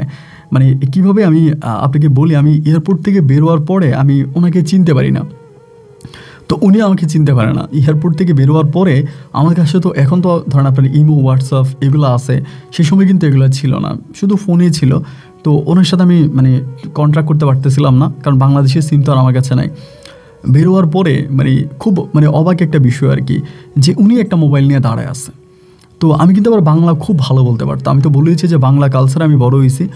ওনাকে দেখে আমি বলতেছি যে মানে আমি আমার আমি আপনার নাম্বার থেকে একটা কল করব, মানে আপনার ফোনটা একটু দেন। বাটনের ফোন ছিল আর কি ওই সময়তে। তো উনি তখন আমাকে ওনার মোবাইলটা দিল। এই মোবাইলটা কিন্তু আমি টাকা দেওয়া তো উনি কিনছে, আমার টাকা দিয়েই কিনছে। মানে কতটা মাকে ভুলে গেছি আর কি ওইটা। তো ওনার নাম্বার দিয়ে আমি ওনার নাম্বারে ট্রাই করতেছি, মানে ওনার মোবাইল দিয়ে ওনার নাম্বারে ট্রাই করতে নাম্বারটা বারবার ব্যস্ত ব্যস্ত ব্যস্ত ব্যস্ত দেখাচ্ছে। পরে আমি ওনাকে বললাম যে দেখেন একটা নাম্বার আমি কল দিতেছি, প্রায় 5 মিনিটের মতো হয়ে গেছে, কিন্তু আমার মোবাইল হাতে নিয়ে ট্রাই করি, উনিও কিন্তু খুঁজতেছে আমাকে, মোবাইলে ট্রাই করতেছি। পরে আমি বললাম, উনি বলে কী হয়েছে? আমি বললাম যে নাম্বারটাতে কল দিতেছি, বারবার নাম্বারটা ব্যস্ত দেখাচ্ছে। উনি বলে নাকি আমার মেয়ে মোবাইলে কোনো সমস্যা করে ফেললো, দেখি মোবাইলটা নিয়ে উনি বলে নাম্বার কোনটা? আমি বললাম এই নাম্বারটা। এই নাম্বারটা বলার পরে উনি তখন আমার মুখের দিকে তাকাইতে আছে। তো এভাবে তাকাইতে আছে যা মানে বলার মতো না। পরে আমারে বলে যে নাম্বারটা কার? আমি বললাম এটা আমার আম্মুর নাম্বার, আমি আমার আম্মুকে কল দিতে চাচ্ছিলাম। এটা বলা মাত্রই ধরেন এই জায়গার মধ্যে জড়ায় ধরে নবীন রে বলে একটা চিৎকার করছে খুব জোরে। আমি প্রথমে ভয় পেয়ে গেছিলাম। ইমিগ্রেশনের যারা হচ্ছে আনসার সদস্যরা ছিল, এরা পরে সবাই দৌড়ে চলে আসছে। তো পরে জানতে পারে যে অনেক বছর পরে মা ছেলে দেখা। তো আমি তখন জানতে পারি যে উনি আমার মা, আমি জানতাম না। পরে জড়ায় ধরছি, কান্নাকাটি করতেছি। উনি কিন্তু থাকতো ঢাকাতেই থাকতো। পরে আমাকে ওনার বাসায় নিয়ে গেল। ওনার বাসায় মানে খুবই সাজানো গোছানো আছে, কিন্তু খুব মানে মোটামুটি ভালোই আছে। তো এখানে যাওয়ার পরে আমি ওনার সাথে খুব ভালোভাবে আছি, এবং উনি আমাকে পাওয়ার পরে মানে পাগল হয়ে গেছে কথায় বলতে গেলে। আমার হাত টিপে দেয়, আমার পা টিপে দেয়, এবং মানে রান্নাবান্না করে, মানে কী যে করতেছে জাস্ট বলার মতো না। পরের দিন আমাকে নিয়ে রাজধানী ঢাকা ঘুরতে বেরিয়েছে। আমাকে চিড়িয়াখানায় নিয়ে গেল, বোটানিক্যাল গার্ডেনে নিয়ে গেল, এবং আপনার সংসদ ভবনে নিয়ে গেল। এরকম অনেক জায়গাগুলোতে উনি আমাকে নিয়ে ঘুরলো, খুব ভালোই লাগলো যে জন্মদাতা মায়ের সাথে এইভাবে ঘুরতেছি, বা ভিতরটাও তখন অন্যরকম অনুভূতি জাগতেছে। তার প্রায় 3 দিন পরে আমার মা, ইতালির মা, তখন আমার মানে আমি বাংলাদেশে একটা নাম্বার থেকে ওনার সাথে কথা বলি, এই নাম্বার উনি কল দেয় আমাকে। কল দিয়া বলে, কিরে তুই তো রংপুরে গেলি না? এবং গেলি না কেন? আমি তো গ্রামে ফোন দিয়েছি, সবাই বললো তুই যাস নাই। আমি বললাম দেখেন আমার ভাল লাগে নাই, আমি গিয়েছি, আমি আমার দাদাদের কবর জিয়ারাত করে আমি চলে আসছি। উনি আমারে বলেন তুই আছিস কই? আমি বললাম আমি এখন আছি মানে রংপুর শহরেই আছি, আমার একটা ফ্রেন্ড আছে ওর বাসায়। তো উনি বলে তুই তো বাংলাদেশে কখনোই যাস নাই, বাংলাদেশের কোনো কিছু চিনিস না, হঠাৎ করে বাংলাদেশে তোর ফ্রেন্ড হয়ে গেল কীভাবে? মানে সন্দেহ করে ফেলে। আমি বললাম যে না, ওর সাথে আমার মোবাইল ফোনে কন্ট্রাক্ট হয়, আমি ছেলেটা ভালো। তা আমার মায়ের ভিতর তখন কিন্তু সন্দেহ ঢুকে যায়। উনি বলে নবীন দেখ, এমন কিছু করিস না, কারণ তুই ইতালিতে থাকিস, তোর কাছে টাকা পয়সা আছে, এটা অনেকেই মনে করবে তোকে কিডন্যাপ করে ফেলে পরে আমার কাছ থেকে মুক্তিপণ নিয়ে যাবে, সো ভেরি বি কেয়ারফুল। আমি বললাম মা তুমি একদম টেনশন করো, আমি ঠিক আছে। এভাবেই যখন 2 দিন 3 দিন থাকতেছি, 3 দিন 4 দিন 5 দিন পরে আমার মা আমাকে বলে যে আচ্ছা নবীন, তুই যে বিয়ের কথা বললি এটা কতদূর কী হলো? তা আমিও দুষ্টামি করে বলতেছি যে তুমি কি মেয়ে পাইছো, তোমার কাছে মেয়ে আছে? বলে হ্যাঁ আমার কাছে একটা মেয়ে আছে, মেয়েটাও দেখতে সুন্দর, খুবই সুন্দর, রূপবতী, গুণবতী, এবং সর্বদিক থেকে খুবই শিক্ষিত, পড়াশোনা করা, মাধুর্যতা একটা মেয়ে, এবং তোর সাথে অনেক মানাবে। তো আমি কিন্তু কোনো বাঙালি মেয়েকে এ পর্যন্ত ওভাবে দেখি নাই। পরে আমি বললাম যে কি বলো, তুমি মেয়ে দেখেও ফেলছো? বলে হ্যাঁ আমি তোর জন্য মেয়ে দেখে রাখছি, এখন তুই যদি বলিস আমি তোকে মেয়ে দেখাতে নিয়ে যাব। এখানে আরেকটা কথা বলে রাখি, কয়েকদিন ধরে কিন্তু উনি খুব ব্যস্ত, মানে কার সাথে জানি ফোনে চিল্লাচিল্লি করে, ধমকাধমকি করে, মানে এরকম একটা অবস্থা। তা আমি জিজ্ঞেস করতাম কার সাথে কথা বলে একটা ফাজিল, এগুলো বলে। তো পরে আমি বললাম যে মেয়ে যে আমাকে দেখাইবা, তো মেয়ের ফ্যামিলি কি জানে? বলে হ্যাঁ মেয়ের ফ্যামিলিও জানে, সমস্যা নেই, চল আমি তোকে নিয়ে যাব। এটা আমি ইতালি থেকে আর 5 দিন পরের কথা বলতেছি। পরে একদিন সকালবেলা আনুমানিক 10টার মতো বাজে, ঘড়ির সময়, উনি আমাকে নিয়ে মেয়ে দেখতে গেল, মানে মেয়ে দেখার জন্য যাবে। তা আমিও মানে ওনার মতো করে ওনার সাথে যাচ্ছি। যাওয়ার পরে একটা বাসায় আমাকে নিয়ে গেল, দোতলা একটা বিল্ডিং, নিচতলায় নিয়ে গেল। মোটামুটি বাসাটাও বড় আছে, এবং দেখে শুনে খুব মানে জাঁকজমট বাসা, টাকা পয়সাওয়ালা মানুষই মনে হলো। গেট দিয়ে ঢুকলাম, ভিতরে ঢুকার পরে উনি আমাকে বললো তুই এখানে বস, আমি মেয়ের মার সাথে কথাবার্তা বলে মেয়ে আনতেছি। তো আমি তখন ড্রয়িং রুমের মধ্যে সোফার মধ্যে বসলাম, উনি ভিতরে ঢুকার বেশ কিছুক্ষণ পরে মানে উনি আসতেছে না, অনেকক্ষণ পরে আসছে। আইসা দেখতেছে উনি ঘামাইতেছে, মানে ওনার শরীর থেকে ঘাম বেরোতেছে। তাই আমি বললাম আপনি এরকম ঘামাইতেছেন কেন, কী হয়েছে? মা কী হয়েছে আমাকে বলেন তো। বলে না কিছু হয় নাই, তুমি বসো, মেয়ে আসবে। আবার বসে রইলাম অনেকক্ষণ ধরে, মেয়ে তো আসতেছে না। অনেকক্ষণ পরে উনি আবারও ভিতরে ঢুকলো, ঢুইকা পরে মেয়েরে বের করে আনছে। তো মেয়ে দেখার পর আমি একটু অবাক হয়ে গেলাম, চাঁদের মতো সুন্দর মেয়ে। মানে আমি তো ইতালিতে বড় হয়েছি, ইতালিয়ানদেরকে আমি দেখেছি এরকম ফর্সা হতে, এতটা সুন্দর হতে, আর বাঙালি মেয়ে যে এতটা সুন্দর হয় আমি এই প্রথম দেখলাম। খুবই সুন্দরী। পরে আমারে বলতেছে যে মেয়েটা আমার সামনে বেশিক্ষণ বসেছিল না, 2 থেকে 3 মিনিটের মতো বসেছিল, এরপরে উঠে আবার ভিতরে চলে গেছে। তেন আমার সৎমা আমারে বলতেছে যে আমার মা আমারে বলতেছে যে এখন কি বিয়ে করবি, মেয়ে পছন্দ হয়েছে? আমি বললাম হ্যাঁ, মেয়ে তো মাশাল্লাহ ঠিক আছে। তো আমার আম্মা বলে তালিতে আমি এর এরাই কেন আংটি পরাই দিই। তো ওই সময় তো আংটি পরানোর ছিল আর কি, এঙ্গেজমেন্ট যেটাকে বলে। তো আমি বললাম যে আচ্ছা ঠিক আছে, আমি আংটি পরাই দিব, আমি এরে নিয়ে আসো। উনি আবার ভিতরে ঢুকলো, ঢুকে অনেকক্ষণ হয়ে গেল, উনি আর আসতেছে না। প্রায় আধা ঘন্টা পরে এসে আমার বলতেছে যে নবীন চল আমরা বাসায় চলে যাই। পরে আমি বললাম যে তুমি না বললা মানে আংটি পরাইতে, আংটি দিব পরাবো, আমি তো আংটি নিয়ে আংটি পরাবো না। মা বলেন আংটি মেয়ের মায়ের হাতে দিয়ে আসছে, মেয়ের মা পরাই দিবে, তুই চল। তা আমি তো ভাই বাংলাদেশের এরকম প্যাচ গেস বুঝি না, কারণ আমি তো এদেশে নতুন মানুষ, আমি তো এর আগে আসি নাই এবং ছোটোবেলায় চলে গেছিলাম, ওদের তো নিয়ম কারণ আমি জানি না। তো আমাকে ওখান থেকে তখন উনি মানে সিনজি দিয়ে নিয়ে যাচ্ছে, আমি বলতেছি কী হয়েছে মা, আমি না বুঝলাম না যে তুমি হঠাৎ করে আংটি না পরে চলে আসলাম, মেয়েকে আমাকে বিয়ে করতে রাজি না? উনি বলে আরে না, মেয়ে তোকে বিয়ে করতে রাজি আছে, কিন্তু মেয়েটা মাদ্রাসায় পড়াশোনা করছে তো একটু লাজক প্রকৃতির, একটু লজ্জা পায়, পর পুরুষের সামনে আসতেও শরম পায়, ওই জন্য আসে নাই। পরে আমি বললাম এটা কোনো কথা হইলো, আমার সাথে বিয়ে হবে তা আমার সামনে আসবে না? আমার মা বলতে স্যার আসবে তো, বাদ দে। তো ওই দিন আমি তখন বাসায় গেলাম, বাসায় গিয়ে শুয়ে পড়ছি। সারাটা রাত উনি মোবাইলে চিল্লাচিল্লি করছে, ভগর ভগর ভগর ভগর করতেছে। অনেকক্ষণ পরে আমি তো পরের দিন বললাম যে আমি তো মেয়ের বাবারে দেখলাম না, শুধু মেয়ের মাকে দেখলাম, তো মেয়ের বাবা কোথায়? উনি বলে মেয়ের বাবাও আছে, সমস্যা নাই। এখন বাবা মেয়েটার আর একটা সম্বোধন আছে, ওই সম্বোধনটা অনেক ভালো। তো এখন আমি মেয়ের মার সাথে কথা বলছি, আমি চাচ্ছি কালকে বা পরশুর মধ্যে তোর বিয়েটা কমপ্লিট করে ফেলার জন্য। তো এইটা বলার পর আমার তখন বুকের ভিতরে একটা চিপ মারছে। আমি কিন্তু সত্যিকার অর্থে বিয়ের উদ্দেশ্যে কিন্তু আমি আসি নাই, বা মানে ওরকমভাবে কিন্তু আমি আসিনি। তো উনি আমাকে এমনভাবে ধরে ফেলছে, মানে এমনভাবে চারদিক মিলে আমাকে মানে একরকম অ্যাটাক করে বসছে, আমি না ভাই আর ছুটতে পারতেছি না, আমি করবো না এটা মানে আমার মুখে আর শোভা পায় না, বা আমি বলতে পারি না। উনি চারদিক যেভাবে মানে ঝামেলা করে ফেলছে। এবং এদিক দিয়ে আমার ইতালির মা আমাকে বারবার ফোন দিতেছে, নবীন তুই কবে আসবি, তাড়াতাড়ি আসিস না কেন, এতদিন কি করতেছিস, এবং আমার খুব টেনশন হইতেছে। উনি ওখানে বসে বসে টেনশন করতেছে। তা আমি বললাম আমি চলে যাব মা, তুমি ওয়েট করো, বা সব ঠিক হয়ে যাবে, ওয়েট করো, আমি চলে যাব। এই পরিস্থিতির মধ্যে 3 দিন পরে উনি হঠাৎ আমাকে বলে যে আমি তোরে মানে আগামী দিন তোরে বিয়ে করাইতে নিয়ে যাব।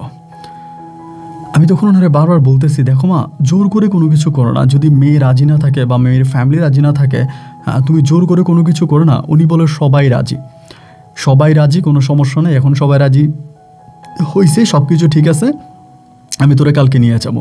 তো আমি বললাম আমার বিয়ে হবে, সো এইটা সবাই জানবে না, একটু আনন্দ ফুর্তির মাধ্যমে হবে না?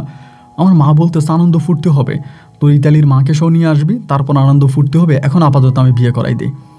তাই উনি এরকম করে সকালবেলা উনি আমার জন্য শারোয়ারি, পাঞ্জাবি টাঞ্জাবিগুলো সব নিয়ে আসছে, আইনা পরাইছে। পরাইয়া আরও 3-4 জন লোক ছিল আশেপাশের বাসার, আমি তো আর ওদেরকে চিনি না, সবাই কিনে একটা মাইক্রোবাসের মাধ্যমে ওই বিল্ডিংয়ের নিচে গেল।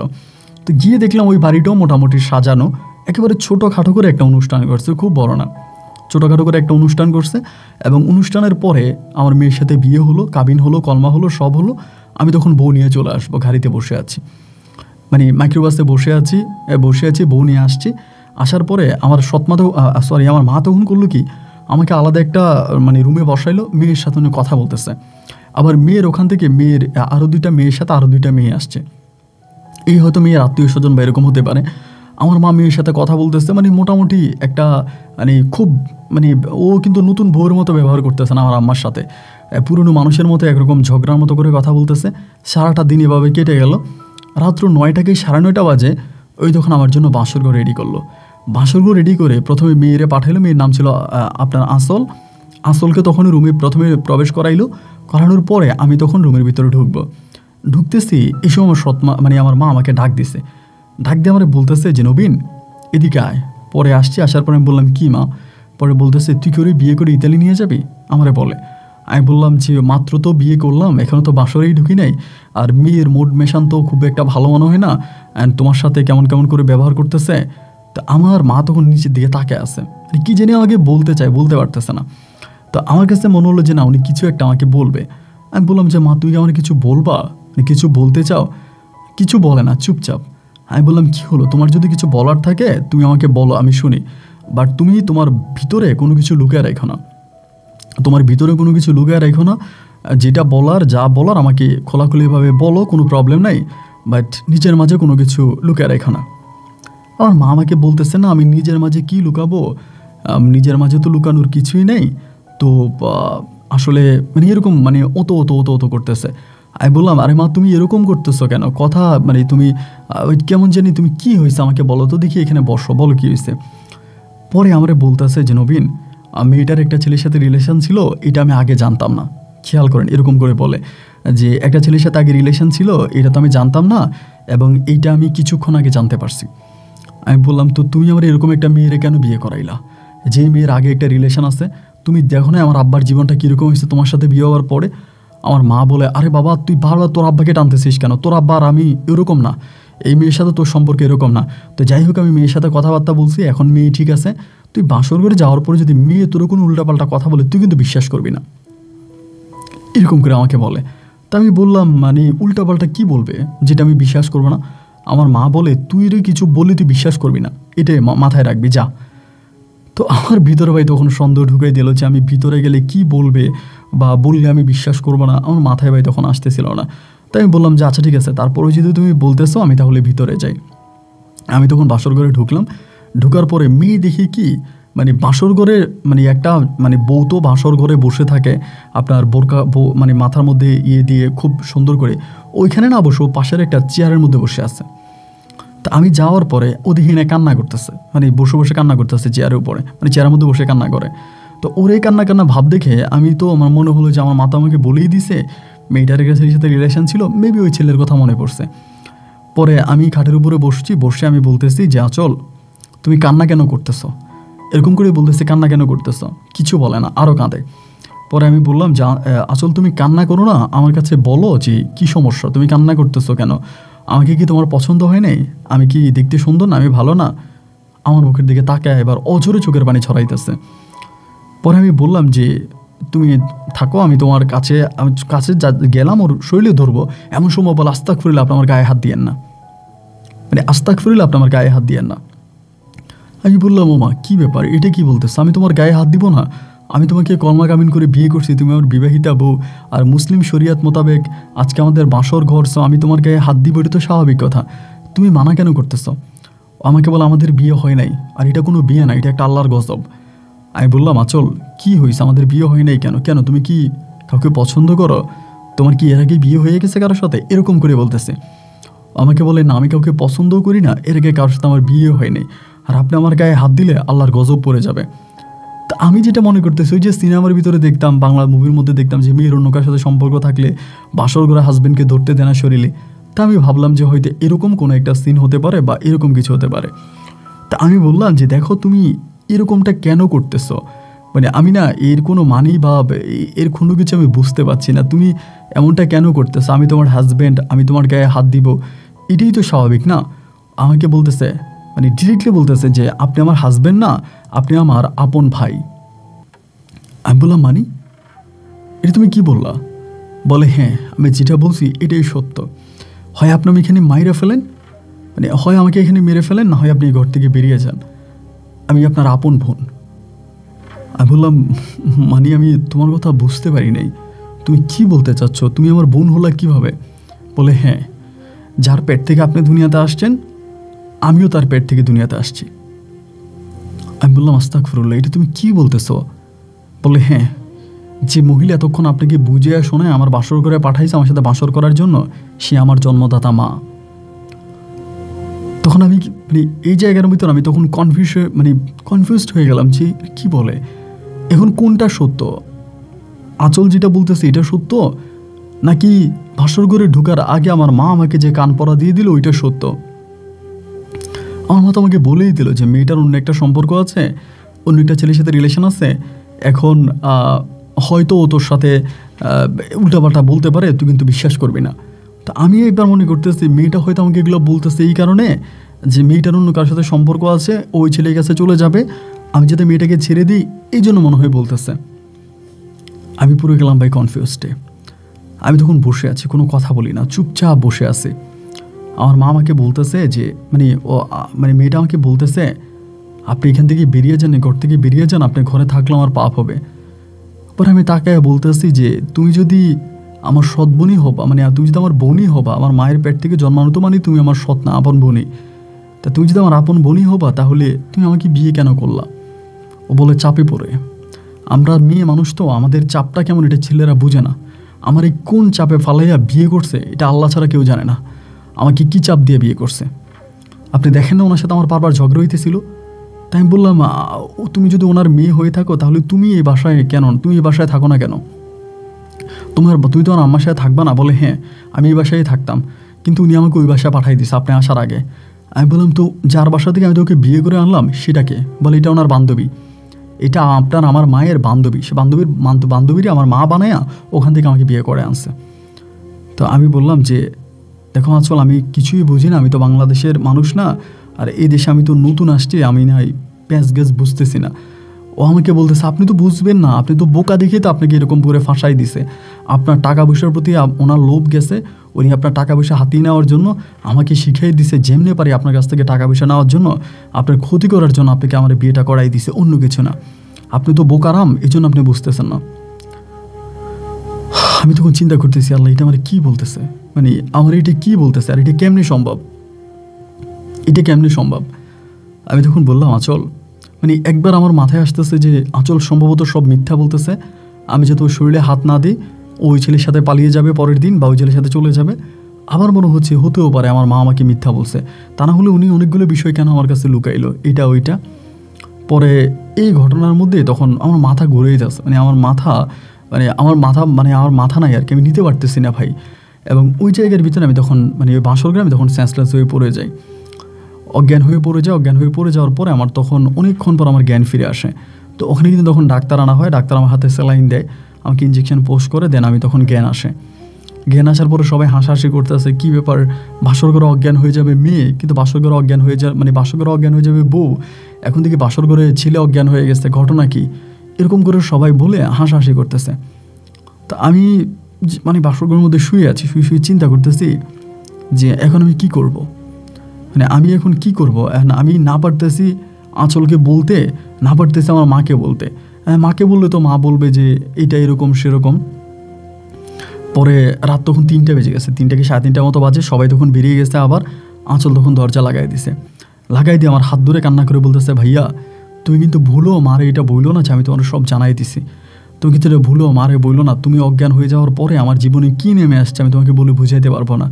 ভাইয়া তুমি কালকে সকালে এই দেশ ছেড়ে চলে যাও, তুমি এই দেশে থাইকো না, আর তুমি বইলো না যে আমি তোমাকে সব কিছু জানাই দিছে, নাইলে কিন্তু মা আমাকে আস্ত রাখবে না। ভাই আমার বিবেকে দিচ্ছে না, আমার বিবেক ভিতর থেকে আসতেছে না যে আমি কীভাবে আমার আপন ভাইয়ের সামনে আমি কীভাবে কি। আমি তখন বললাম, আচ্ছা ঠিক আছে তুমি শান্ত, আমি তোমার কিছু করবো না, তুমি বসো। এবারে ও তখন শুইলে, আমি শুয়ে আছি, ফজরের আজানটা দিছে, দেওয়ার পরে আমি তখন আজানের সময় আমি তখন ঘর থেকে বেরোয়ে আমি মারে বললাম যে মা আমি ওযু করবো, নামাজ পড়বো। এখন নামাজ পড়ার কথা বলে তুমি আমাকে বলে যা গোসল করে এসে তারপর নামাজ পড়। আমি বললাম না, আমার গোসল করা লাগবে না, আমি পবিত্র আছি, আমি ডিরেক্ট নামাজ পড়তে পারবো। এটা বলাতে আমার মা তখন মুখটা কালো করে ফেলে, মুখটা ভীষণ মলিন করে ফেলে। যখন আমি বলছি যে আমি পবিত্র আছি, আমার মা তখন মুখ কালো করে ফেলে। কালো করার পরে আমি কোনো কথা বলি না, কোনো কিছু বলি না। পরে আমি গিয়ে ওযু করলাম, ওযু করে নামাজটা নিয়ে আমি তখন নামাজ পড়তে বসলাম, ফজর নামাজ আদায় করলাম। বসে নামাজের বিছানায় বসে বসে কান্না করতেছি। এর ভিতরে আমার ওই মা করলো কি, ঘরের ভিতরে ঢুইকা দরজা আটকায়া আঁচলের সাথে খুব ঝগড়া করতেছে, ঝগড়া যে করতেছে অন্যরকম ঝগড়া, দুজনের ঝগড়া। আমি তখন নামাজের বিছানায় বসে বসে শুনতেছি। অনেকক্ষণ পরে আমার মা তখন দরজা খুলে বেরিয়ে আসার পরে দরজার উনি বাইরে থেকে লাগাই দিছে, নামাজের বিছানা আমার বলতেছে যে নবীন কী হয়েছে বলতো আম্মুর কাছে, ওই মেয়ে কি তোর উল্টাপাল্টা কিছু বলছে? তখন আমি বললাম যে মা আমার শরীরটা ভালো লাগতেছে না, তুমি আমার একটু একা থাকতে দাও। উনি আমার বলে বাবা তুই সত্যি কথা বল না, ওই মেয়ে তোর কিছু বলছে? আম্মু একটু শুনি, ওই মেয়ে কোনো কিছু বলছে কিনা তুই আম্মুর কাছে বল। আমি বললাম না, ওই মেয়ে কোনো কিছু বলে নাই, আমার ভাল লাগতেছে না, মা তুমি একটু যাও, আমার একটু একা থাকতে দাও। মা বলতে, স্যার তুই একাই থাকবি, আমি তোরে জ্বালাবো না, তোরে বিরক্ত করবো না, আমি শুধু তোর এটাই জিজ্ঞাসা করতেছে ওই মেয়ে তোরে কী বলছে। আমি বললাম ওই মেয়ে আমার কিছু বলে নাই, তুমি যাও তো, তুমি যাও। একথা বলার পরে উনি তখন চলে গেল। সকাল হয়ে গেল, হয়ে যাওয়ার পর আমি ঘরের মধ্যে বসে আছি। মেয়ের পক্ষ থেকে তখন মেহমান টেমান আসছে। আমি আর কারোর সাথে কোনো কথা বলি না, মানে কি বলবো, কারে বা কী বলবো, আমার তো আর মুখ থেকে কোনো কথা বেরোচ্ছে না।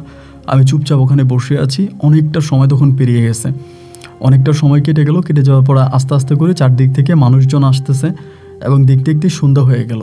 কিন্তু আঁচল আর গেল না ওর বাবা মায়ের সাথে, ও আর গেল না, আমার বাসায় রয়ে গেছে।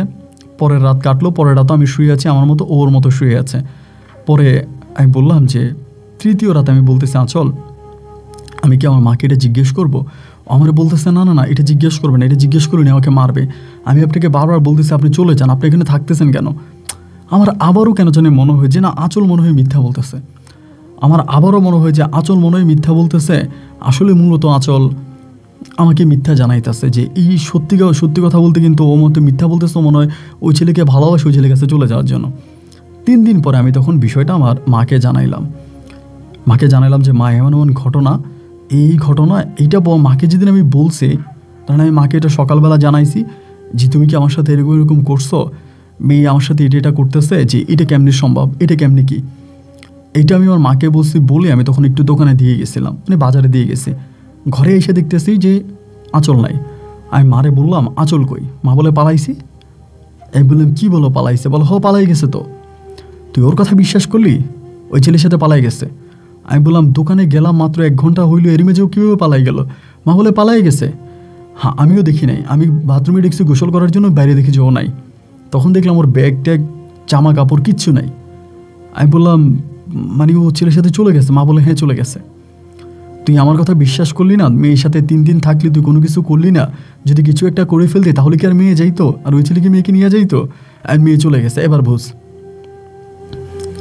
আমি তখন বললাম ধুর চাই চলে গেছে, যাক তো, আমার আর ভালোই লাগে না, মানে এত কনফিউশন এত টেনশন ভালো লাগে না। তাই আমি তখন মারে বললাম যে মা আমি চলে যাব, আমি ইতালিতে ব্যাক করব, আমার এখানে ভালো লাগতেছে না, আমি থাকবো না, আমি চলে যাব। উনি আমাকে বলতেছে চলে যাবি মানে? তোরে আমি বিয়ে করাইছি, তুই সংসার করবি না? আমি বললাম যে আরে ওই মেয়ে তো আরেক ছেলের সাথে চলেই গেছে, এখন ও যদি আরেক ছেলের সাথে চলে যায় তাহলে আমি এখন কেন, আমি মানে আমি যাব না, মানে আমি চলে যাবো ইতালি। উনি বলে ছেলের সাথে চলে গেছে, আমি ছেলের কাছ থেকে মেয়েরে নিয়ে আসবো। আমি বললাম তুমি কী করতেছো? মা তখন আমার বলে বাবারে তুই মাথা ঠান্ডা কর, তুই আম্মুর কাছে আরও কয়টা দিন থাক, অন্তত 1টা মাস থাক, 1 মাস পরে আম্মু সব কিছু ঠিক করাই নিব, আম্মু 1 মাস পরে সব কিছু ঠিক করে দিব, তুই বাবা না ভালো, তুই একটু মাথাটা ঠান্ডা কর, আমাকে এটা বলতেছে। তা আমি বললাম যে আচ্ছা ঠিক আছে সমস্যা নাই, আমি তুমি যেটা বলেছো যে আমি এটা মেনে নিলাম যে ওকে ফাইন, ঠিক আছে, আমি ওর সাথে সংসার, মানে আমি তোমার সাথে কয়েকটা দিন ধরে থাকবো, কিন্তু আমার একটা শর্ত আছে। উনি বলে কী শর্ত? আমি বললাম শর্ত হচ্ছে এইটা যে আমি আর ওই মেয়ের সাথে সংসার করবো না, আমি ওই মেয়ের কাছে যাব না, তুমি আর ওই মেয়েকে আমার কাছে আনতে পারবে না, মেয়ে যে ছেলের সাথে চলে গেছে ওই ছেলের সাথে মেয়ে থাকবে, আমি ওই মেয়েকে বিয়ে করবো না, যদি এই শর্তে রাজি থাকো আমি দেশে থাকবো, আর যদি রাজি না থাকো আমি ইতালি চলে যাব। উনি বলে আচ্ছা ঠিক আছে সমস্যা নাই বাবা, তোর কথাই ঠিক আছে, ওই মেয়েরা আমি আর আনবো না, আমি তোর অন্য মেয়ে দেখে বিয়ে করাবো। আমি বললাম না আমি আর কোনো বাংলাদেশি মেয়েরই বিয়ে করবো না, আমি তোমার সাথে 1 মাস থাকবো, থেকে আমি ইতালিতে ব্যাক করবো, অ্যান্ড আমি বিয়ে শাদীর চিন্তাভাবনা আমার মাথায় নাই এখন। উনি বলে আচ্ছা বাবা ঠিক আছে, যা তোর এই প্রস্তাব আমি মেনে নিলাম। তো ভাই হলো কি, এই ওনার সাথে আমি তখন থাকতেছি, এই 1 দিন 2 দিন উনি আমার খাওয়া দাওয়া করাইতেছে, আমারে গোসল করাই দিতেছে, মানে উনি আমার একদম মানে আমার জন্য ওনার জান পরান আর কি, আমার জন্য অনেক কিছু করতেছে। এই করতে করতে 20-25 দিন কেটে গেল, আমি চলে যাব, আমি ফ্লাইটের জন্য কথা বলতেছি, টিকিটের জন্য কথা বলতেছি, এরই মাঝে হঠাৎ করে আমার কী হয়েছে আমি জানি না, মানে আমার ভিতরে আর আমি নাই, মানে আমার ভিতরে আর কোনো কিছু কাজ করে না, আমি জানি একটু কেমন হয়ে গেছি, মানে কেমন যে মানসিকভাবে কথায় বলতে গেলে, মানে সোজা কথা যেটা আমি পাগল হয়ে গেছি। এই 20 দিনের মাথায় আমি পাগল হয়ে গেলাম। পাগল হয়ে যাওয়ার পরে আমার কোনো মেমোরিজ মনে নেই, কোনো স্মৃতি মনে নেই, কী হচ্ছে না হচ্ছে, আমি কোথায় না, আমার কিছুই মনে নেই। এইভাবে আমার জীবন থেকে আপনার প্রায় 2টা বছর কেটে গেছে, 2 থেকে আড়াই বছর কেটে গেছে, আমার কোনো স্মৃতি মনে নেই, মানে 2.5 বছর 3 বছরের মতো কেটেছে, প্রায় 2.5-3 বছর পর আমি হসপিটালে পাগলা গারদে, ওখান থেকে আমি আস্তে আস্তে আমার মেমোরি আমি তখন আবার ফিরে পাচ্ছিলাম, যে আমি আবার কনভার্ট হয়ে আসছিলাম। তো ঠিক হওয়ার পরে তখন আমার মা, বাংলাদেশি যে আমার মা, উনি আমাকে হসপিটাল থেকে আনে, আস্তে আস্তে আমাকে আরও প্রায় 3-4 মাসের মতো আমাকে সাথে রেখে উনি তখন সুস্থ করে। সুস্থ হবার পরে আমি তখন আমার ইতালির আম্মুর সাথে কথা বলবো। তো সেই সময় আমার পাসপোর্ট কোথায়, আমার কাগজপত্র কোথায়, আমার ডকুমেন্ট কোথায়, এর কোনো কিছু কিন্তু আমি জানি না, মানে কোনো কিছু আর আমার কাছে নাই। পরে উনি আমাকে বলে, বাবা যা হবার তা হয়েছে, তুই আর আম্মুর সাথে থাক এবং তোর আম্মু ভালো করি, এরপরে তুই যাইস। তোর মাথাটা, তুই ব্রেনটা নিতে পারিস না, তুই পাগল হয়ে গেছিস, এটা সেটা। তা আমি ভালো হবার পরে যেটা দেখি যে আঁচল আমার সাথে সাথে আছে, ওই আমার সাথে সাথে আছে। পরে আমি মাকে বলি যে মা ও কেন আসলো, মানে ও কীভাবে আসলো? আমার মা আমাকে বলতেছে যে ওরে আমি নিয়ে আসছি ওইখান থেকে, ওই যে ছেলে নিয়ে গেছে ওই ছেলে ভালো না, লম্পট, আমি নিয়ে আসছি, ওর সাথে তুই সংসার করবি। মেয়েটা তোর সেবা যত্ন করছি বিগত 2 বছর, মেয়েটা খায় নাই, ঘুমায় নাই, সারাক্ষণ মেয়েটা তোর সাথে ছিল এবং তোর প্রতি মেয়েটার অন্যরকম ভালোবাসা, এবং আঁচলের দিকে আমার সাথে ভালো হয়ে গেছে, মানে ভালো ব্যবহার করতেছে, ভালো হয়ে গেছে, মানে খারাপ কোনো কিছুই নেই, হঠাৎ খুব ভালো। তখন আমার ও নিজেই বলতেছে আমি মিথ্যা বলছি, আমি তোমার মিথ্যা বলছি, আসলে তুমি আমার ভাই না, আমার রাফি নামের একটা ছেলের সাথে রিলেশন ছিল, ওই আমাকে এভাবেই শিখিয়ে দিচ্ছে, আমি যার জন্য তোমাকে বলছি, আমি পর ওই ছেলের সাথে পালাই গেছি। বাট আমি তোমাকে ভালোবাসি, আমি 2 বছরে তোমার এই কষ্ট, তোমার এই পাগলামি আমি নিজের চোখে দেখছি, আমি তোমার সাথে ছিলাম, তোমাকে সুস্থ করছি, তুমি আমার ছেড়ে দিও না। হঠাৎ দেখি যে আমার প্রতি ওর ভালোবাসা এক অন্যরকম প্রভাব ঘটতেছে। তো আমি চিন্তা করলাম যে আচ্ছা ঠিক আছে, যদি এরকম করেই বলতেছে তুই ঠিক আছে, আমি ওর সাথে থাকি। পরে ওর সাথে আমি আবারও থাকতে শুরু করি এবং আমাদের মাঝে স্বামী স্ত্রীর সম্পর্কও হয়। তো বেশ কয়েকদিন পরে আমি তখন চিন্তা করলাম আমি আমার আপন মায়ের সাথে যোগাযোগ করি। তো যেভাবেই হোক আমি বাড়িতে যাই, আমার রংপুর গ্রামের বাড়িতে যাওয়ার পর আমার আপন মাকে জানাই। আমি জানতে পারি উনি মাত্র 1 মাস হয়েছে বাংলাদেশ থেকে গেছে, উনি বিগত 1.5 বছরের মতো বাংলাদেশে ছিল, শুধু আমারে খুঁজছে। তো যখন আমি গেছি ওনার সাথে যোগাযোগ করছি, আমি একাই গেছি বাড়িতে, যোগাযোগ করছি, উনি পাগলের মতো ইতালি থেকে প্রাইভেট ফ্লাইটে ছুটে আসছে, তাড়াতাড়ি আসছে।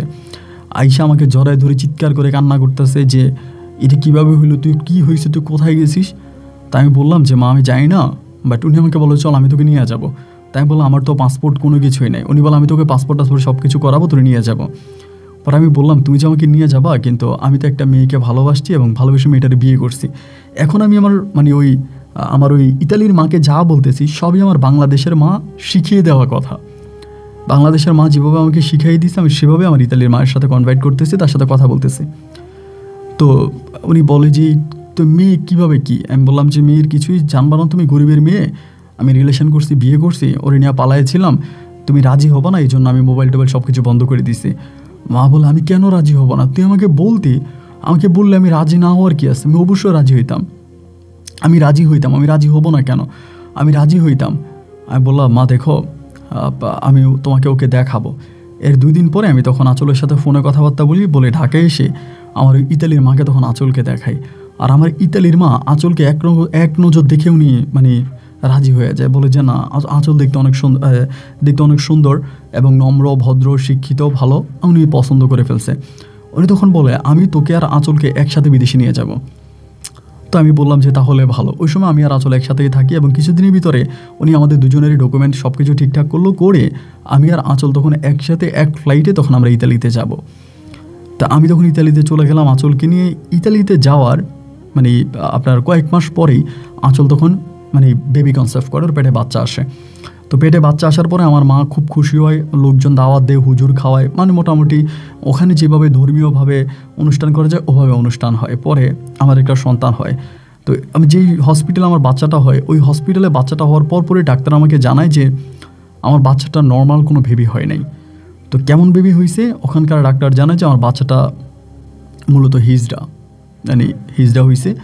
তো এরকম হবে কেন আমি বুঝলাম না, আমি এটা বুঝতে পারি নাই। যাই হোক, যেহেতু বাচ্চা হয়েছে, হিজড়া হয়েছে, তো কী হয়েছে? তার বাংলাদেশের মতো না, ওখানে হিজড়াদেরও অনেক ভালো পাওয়ার আছে বা ওরাও ভালোভাবে বাঁচতে পারে।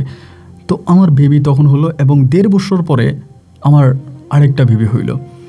1.5 বছর পর আরেকটা বেবি হইল। বেবি হওয়ার পরে ওই বেবিটাও একইভাবে আপনার হিজড়া হইল।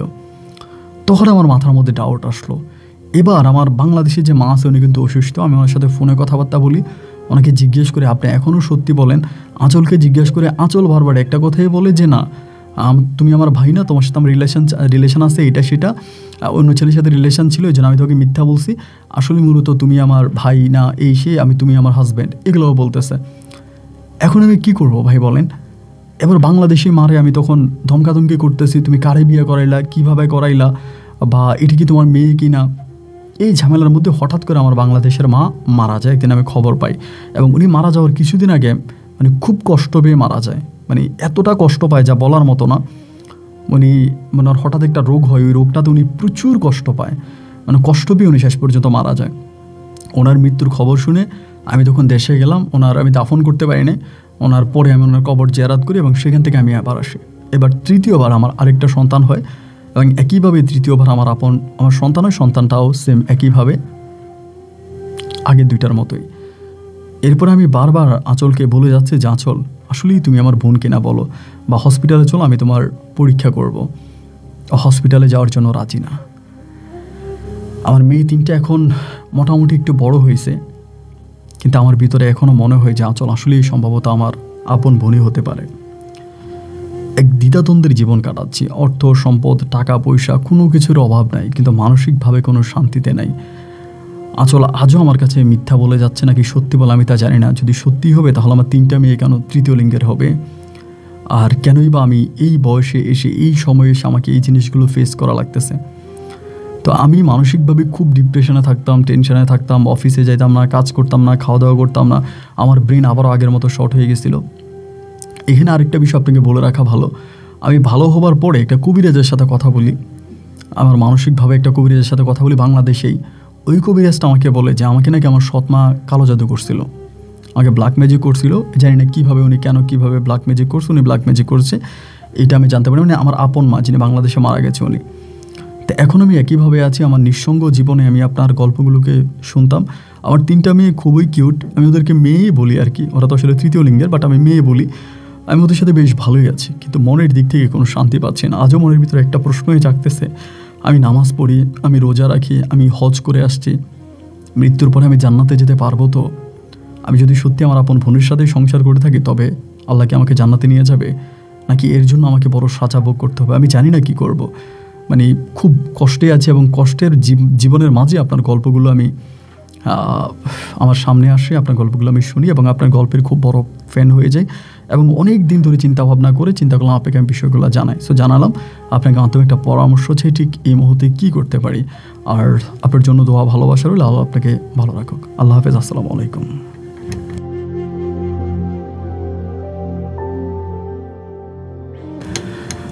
বন্ধুরা সবাইকে অনেক বেশি ধন্যবাদ। এই পর্যন্ত আমার সাথে থেকে ইতালিয়ান সিটিজেনশিপের একজন মানুষ, এক কথায় বলতে গেলে ইটালির নাগরিক, বাংলাদেশি বংশোদ্ভূত নবীন হোসেনের জীবনের কী গল্প বলবো এটা বলেন? তাজ্জব বলবো, অলৌকিক বলবো, ভয়ঙ্কর বলবো, প্রতারণার বলবো? কারণ এই গল্পের মাঝে সবগুলোই আছে। আজও উনি কনফিউজড যে আসলে আঁচল তার বোন কিনা, বা আমিও আসলে ঠিক বুঝতেছি না যে ওনার ইমেলটা পাওয়ার পরে আমি খুব বেশি মানে গল্পটা যখন আমি পড়েছি অনেকক্ষণ ধরে চিন্তা করতেছি যে এটা কীভাবে সম্ভব, এটা কি আদৌ সম্ভব? তো ওনাকে ইমেলে আমি রিপ্লাই দিয়েছি, আপনার গল্প আমি রেকর্ড করব এবং আপনি গল্পটা শুনবেন এবং সেখানকার যারা কমেন্টস করে ওদের কমেন্টসগুলো আপনি খেয়াল করবেন। ওখানে সম্ভবত আপনি একটা ভালো সমাধান পেতে পারেন, কারণ এর কোনো সমাধান আমার কাছে নাই। এখন আল্লাহ তাআলা ভালো জানে।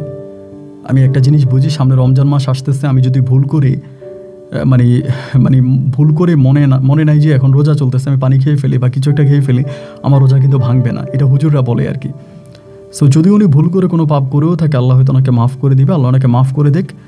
বন্ধুরা সবাইকে অনেক বেশি ধন্যবাদ এই পর্যন্ত আমার সাথে থাকার জন্য। আপনারা যদি মালয়েশিয়া রাত 10টার পরে কী ঘটে নিশিরাতের গলিতে দেখতে চান, এই ভিডিওটার শেষ হওয়ার পরেই আপনারা ওই ভিডিওটা দেখতে পাবেন। ভিডিওটা আসবে, ওখানে ক্লিক করলে ইন্ড অপশানে ভিডিওটা ভেসে আসবে, আপনারা ওখানে চাইলে দেখতে পারেন, বা এই ভিডিওর ডিসক্রিপশানে আমি ওই ভিডিওর লিঙ্ক দিয়ে দিব। আজ এখানেই বিদায়, দেখা হবে অন্য কারো বাস্তব জীবনের গল্প নিয়ে। আল্লাহ হাফেজ অ্যান্ড সালামু আলাইকুম।